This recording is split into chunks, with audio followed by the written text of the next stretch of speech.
Welcome back to the vlog, guys. Unfortunately, our slave for the Beer Z showed up a little bit too late this morning, so I wasn't able to grab it before coming here, but that's okay. We'll fix it tomorrow, and today, I'm actually kind of happy we get to do this. We're gonna adjust the height and dial in the suspension on the Mark IV. If you didn't see yesterday's video, we went ahead and put our new tires on our Advents, and we went for a very aggressive rear meaty setup compared to the front. Our fronts are 245, and our rears are a 295. So we have a whole bunch of meat on this new setup, and just driving the car around the parking lot, I'm already rubbing a fair amount. So we definitely need to raise this. I already took some measurements this morning. I'm gonna go ahead and raise the rear 3/4 of an inch, and I'm actually gonna lower the front 3/4 of an inch. So we're just gonna trade some heights a little bit, and hopefully we can get this car dialed so it looks right.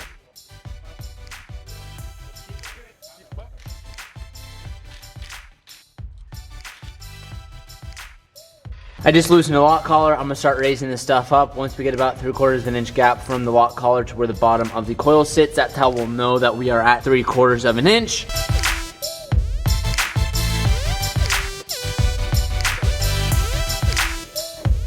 There we have it. There is 3/4 of an inch. So let's go ahead and put the lock collar back down. Now that might be too aggressive. I'd rather be more safe than sorry. Who knows, it might look too wonky, but we'll start there and we'll see how it looks.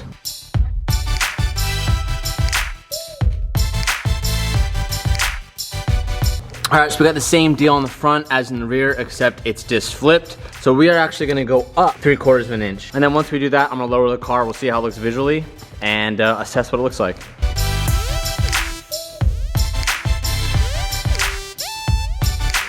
This isn't gonna be 100% accurate, but at least it's gonna give us an idea of how it's gonna look. So we can kind of base this height and figure out what we wanna do with the other side. Okay, so the front looks like it didn't do anything. The front's a little bit lower. The rear's a lot better. You think the rear needs to go lower than that? Yeah. It's good, but it squats like crazy. Like that's the reason why I put it so high, is because when this thing is under load. The rear squat. No, the rear. That's what I'm saying. You think the rear needs to go higher? No, I think. Or lower? No, I think the rear's okay. You lower the front a little more, the rear's gonna come up marginally. As you lower the front, the rear's. Yeah, I agree. Sorry, I misunderstood you. I think that's good. Just lower the front another half of that. So I measured this out, so we'd have about 3/4 of an inch. It's about a 2-finger gap. So here's one side. Yeah, you honestly barely see a difference, honestly, at the front. I'm gonna drop it like 1/4 inch to an inch. No, I'm gonna drop it like 1/4 inch. Just a wee bit. Why waste your time? 1/4 inch. Because I don't want to go too low. 1/2 inch, bro. Okay. Foot off the ground. What's in between a 1/4 inch and a 1/2 inch? Oh my God, are you serious? 3/8. 3/8? Please roast it in the comments. I'm not answering. 3/8? If you leave that in this video, I will be shocked. Oh, I'm leaving it. Daily vlogs, dude. Gotta leave it raw. I don't want to go too low. I hate. This is why you go air, so you don't waste your damn time. That's an inch, bro. Yep. You need half of that. To the 1/4 inch, you're gonna waste your time for that much. It's all right. Happened. It's COVID-19 time. Yeah, dude, I have more time than Just anything. take it down 1/8 of an inch at a time. Okay. All right. I'll do what happened. Damn it.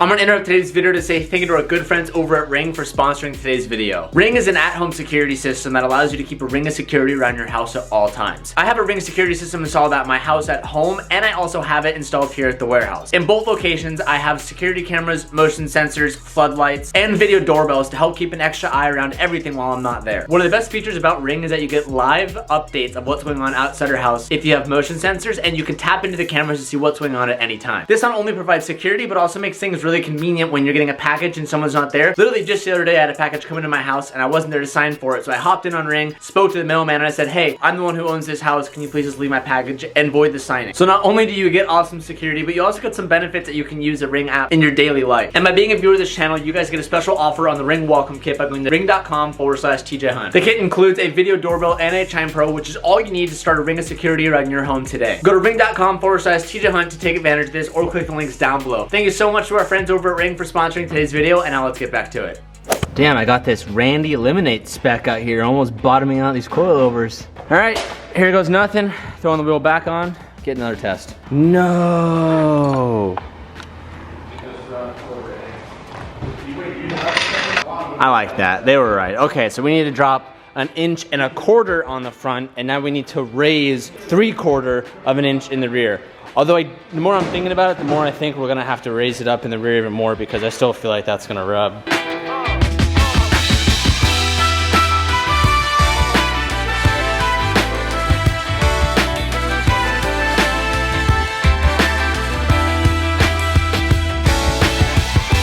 All right, so rather than raising it 3/4 of an inch, we're gonna just combine both of our adjustments last time to bring us to 1 inch and 3/4 up, which is essentially like 4 threads remaining.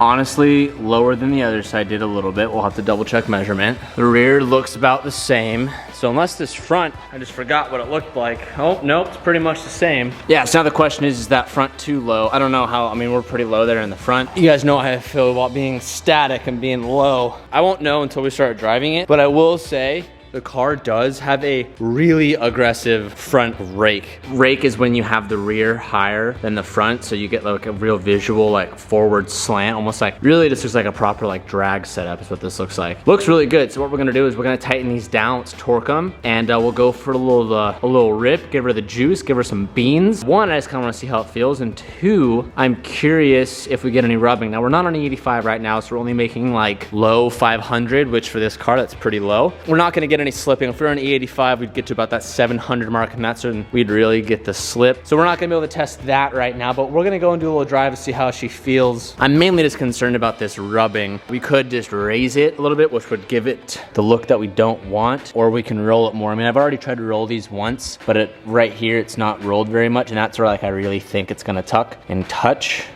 We'll find out. I have our test monkey with us. She's gonna help get some rollers. Don't have to drive it. We're gonna no, you don't have to drive it. Well, assuming we can get the car started, let's find out. Will she start? Oh my god, these seats are hideous. What? Are these new seats? Yeah, they're not hideous. These are like classics. These are amazing. You've seen these seats. No offense, but this looks like... Okay, just save it. Don't even say it. When I looked at that, is this like... That's what they remind you of. Yes! Come on! All right, will we rub getting out of here? Or will we scrape the new front bumper? The world may never know. Yep. Oh. There's a car. Oh. Oh, that sounds so bad. Oh, even with an angle. Yeah, so the front bumper's like, it's too low. I need to raise the front. That's what I was scared of. So we're gonna listen to see if we have any rear squat, rub. A couple of rolls. Oh my. It immediately rubs. Oh. I don't even need, we barely got into boost and it rubbed. What? Wait, why is it doing that? Because we have a huge tire on the back right now because I was trying to not have it slip anymore. And we're in like 4th gear. We like rolled into like high 3,000 RPM and just immediately rubbed. So our fronts are too low and our rears are still too low. So we need to raise the front and we need to raise the front and raise the rear. Watch, first gear rub. Don't do it.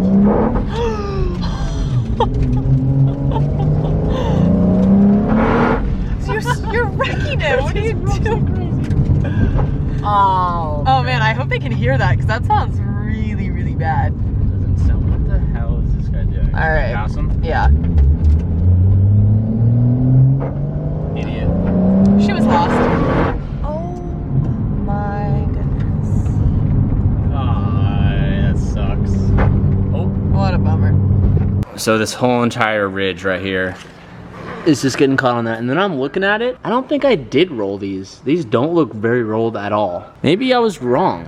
Or if I rolled them, I did a pathetic job because there's still a huge lip there. I actually think we'll be okay in the rear. We just need to roll them. All right, so I was just reading some of the comments in yesterday's video and you guys are being super active in the comment section, which is awesome. There's like over 600 comments in the first hour. I always love reading through them. It's always super enjoyable for me. And one of the top comments said to, rather than replacing the starter on the Mark IV, to just check the solenoids or check the solenoid and just clean the contact points. I read that on the forums and actually I'm gonna try that. So shout out to, Nate Gartsky. Shout out to you, I'm gonna try it. So we'll do that this week. Another comment said, why can't you mount the wheels yourself, seeing that you have mounting equipment? And then everyone in the things is like, oh, that's what I was thinking, and he doesn't know how to, blah, blah, blah. Bruh, if you watch this channel, we've done probably over 200 tire changes. So how are you trying to say we don't know how to use it? So eat ass. And two, the reason why I didn't do it is because right now we need replacements on the rubber guard. You can kind of see here, it's kind of beat up, but the main thing is it's warped out right now. And this is our third one that we've gotten and we need to get a replacement. But when you use the bar to get the bead over the lip, this bends and you end up just chewing up the edge of the wheel, which on the brand new Advent GTs, I didn't want to do that. On the drift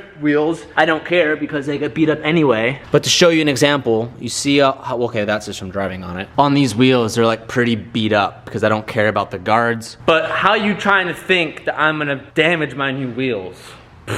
I don't want to do it, but I'm gonna do it. We are going to roll the fenders in the rear, but before we do that, I need to ask Mickey if we can borrow his roller, but Mickey's taking a big poop right now. Hey Mick? Yeah.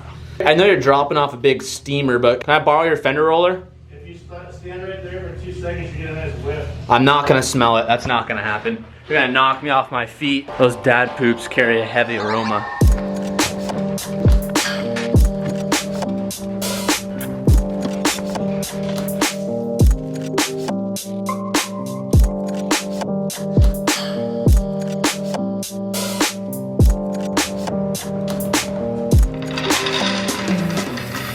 Our new height is, it's a little bit more conservative, definitely not as low. Hopefully it will help just a little bit. I'm gonna work my way up incrementally. So I don't want this thing to be super, super high. Now we're gonna go ahead and we're gonna roll these fenders. Rolling my fenders is never one of my favorite things to do. I don't consider myself the best at it. It is really kind of like an art, it's a craft, it's something that you just get better with over time. So that being said, let's stop wasting time installing and just jump right into it. So the idea that we're trying to do is get this lip right here and just pinch it together and roll the fender up so we create less of an inside lip. Now that is done by pretty much rotating this wheel, and there's a bunch of different adjustments that can manipulate the wheel to be flatter or have more of an upward push, but we're essentially gonna manipulate it, start really small and start rolling this thing out to flatten that ridge like a pancake. Like you can kind of see right here, the lighting's bad, sorry. On this side, see how that lip kind of dive bombs and it goes up? We're gonna try to like make that even more. I'm pretty sure I've already started this job a while ago, and for the last wheel setup, it worked, but for this wheel setup, we have a lot of rolling to do. So we're gonna be heating up the fender to kind of help save the paint, which I've already ruined the fronts, but I always told myself I'd get those repainted. So I was a little bit less careful with the fronts. I'm gonna try and be a little bit more careful with the rears, considering these aren't just fenders that you can bolt on and off, and be a lot more of a pain in the ass to get these touched up. So we're gonna do our best, and I'll time lapse it and we'll see how it goes.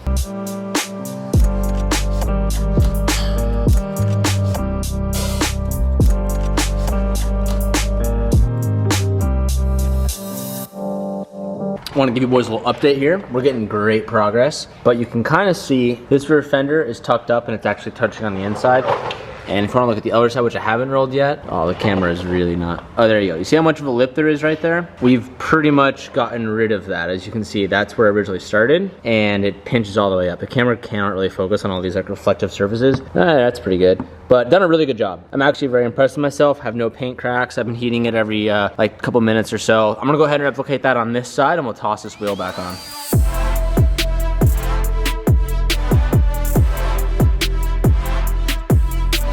All right, so I'm satisfied with how that turned out. Got a pretty good roll on it, just like the rear. I did a little bit more aggressive of a roll in the rear just because when the car is under load, it's gonna squat more towards the rear of the tire than it will the front, but still got a lot in there. Now, if this isn't enough of a roll, we can also tighten the dampening on the rear coilovers, and we could raise it up just a little bit. So I am kind of confident that we can fix it. It's just taking a little extra work to get this done. So just finished the right side. Now we're gonna redo the whole entire thing on the left side.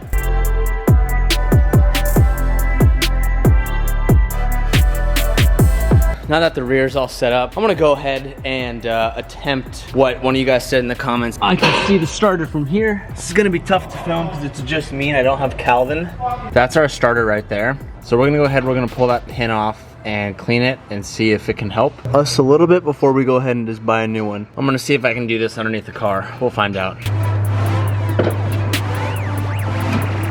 So when you pull the signal wire off, You can kind of see, but not really. It's a little bit dirty. And I took it on and off a couple times. Maybe this wasn't seated properly, but this is what a lot of the forums said. And I was talking to Mickey and Evan, and they all said that it's pretty common. I have a little steel wire little brush. Sorry, I gotta zoom out. I'm gonna go ahead and I'm just gonna try and shove it in there and try and clean out some of the grime. And I'm gonna like plug it back in a million times and kind of just clean it off. That should be the issue. I'm gonna hope that's the issue. I might even, fuck, if we don't have any rubbing, I'll just take this thing home tonight and we'll like find out tomorrow morning if it fixed it, but it should. So I'm gonna clean it a little bit and I'm gonna include a little picture of a diagram that I found right here. It's kind of crappy, but you can kind of see the wire. I'll put a little like arrow next to it. That's the signal wire that I'm pulling off. There's a little pin, cleaning it off, putting it back on. Hopefully that's the issue. That would save a couple $100. That'd be great. I think I got it. We'll find out. I seated it on there and it's pretty snug and I cleaned it. So if Mickey fires this and it works, I guess it's good. I don't know, we'll find out. Thank you. I think I fixed it. Won't know for sure until we drive it for a bit, so maybe we'll take this thing home. The only thing left to do is to test drive this thing. Will it start again? Okay, seems to be happy now. We're gonna go for a test drive, we'll see if it rubs. If it still rubs, we can tighten up the dampening in the back, which that's my last effort that I wanna do, only because I don't really want this thing to be too stiff. It isn't really a race car, and when I'm driving on the street, I like it to be a little bit comfortable, at least try to be comfortable. But so we rolled the fenders a good amount. Will I rub here? We'll find out. Or rub, sorry, scrape. Didn't hear any scraping in the front, which before I had it pretty high. The front bumper sat really high over the front, so I never ever scraped, which I loved. So we rolled the fenders and we raised it also about 1/4 inch. We're gonna roll into it a little bit.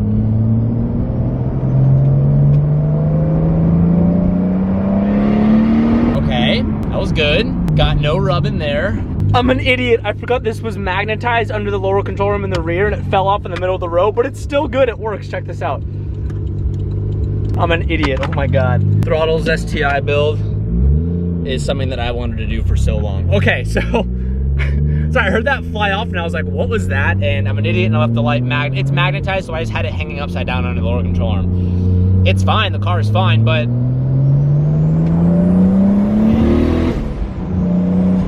no rubbing, so we did it, boys.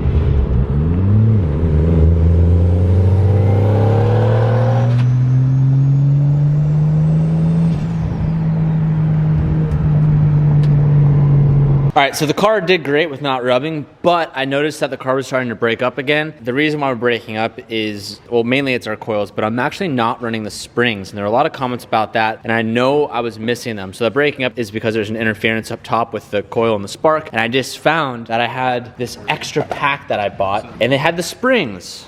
And I haven't been able to find these. Oh God. Get away from me, bro.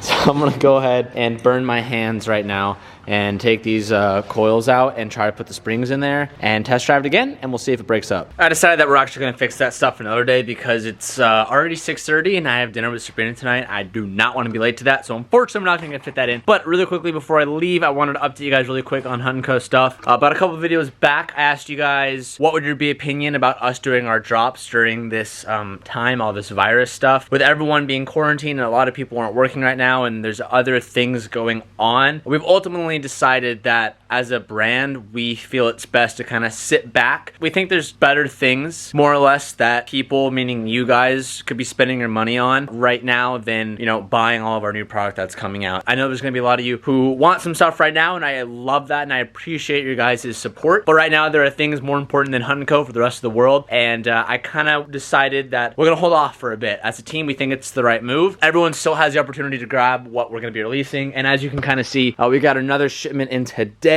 We literally have so much stuff, we're running out of space, and I can't wait to show you guys some of the stuff. I can't show you. I mean, I kind of was wearing this hat today. There's the little teasers here and there, but we have flannels, we have dress shirts, we have new shorts. I don't even want to say it. I do want to keep you guys updated that we decided it's best to hold off for now. When stuff kind of settles down and we feel it's time, we'll go ahead and we'll announce the next drop. And trust me, I never fail to remind you guys when we have another drop. Just wanted to get us all on the same page. And it's time to go wash our hands because of the virus, and we're gonna be on our way home. Gotta turn my chill hop down before we start this clip.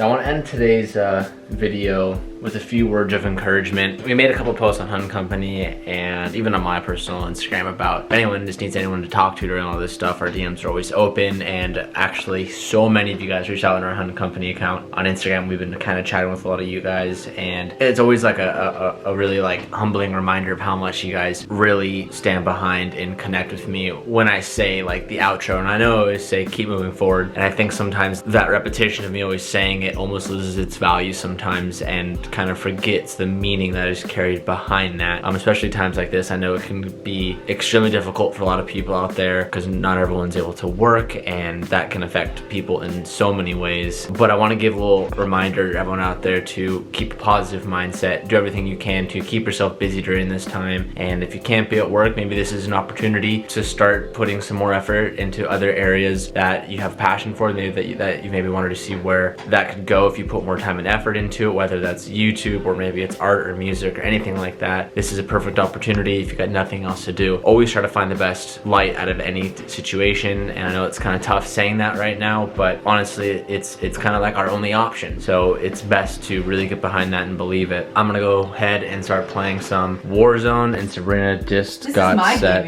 on the couch. This is my gaming room now. You're gonna have to find another one. Pretty soon I'm gonna take over those too. Super Smash Bros all day long. Kona! Coming to mommy.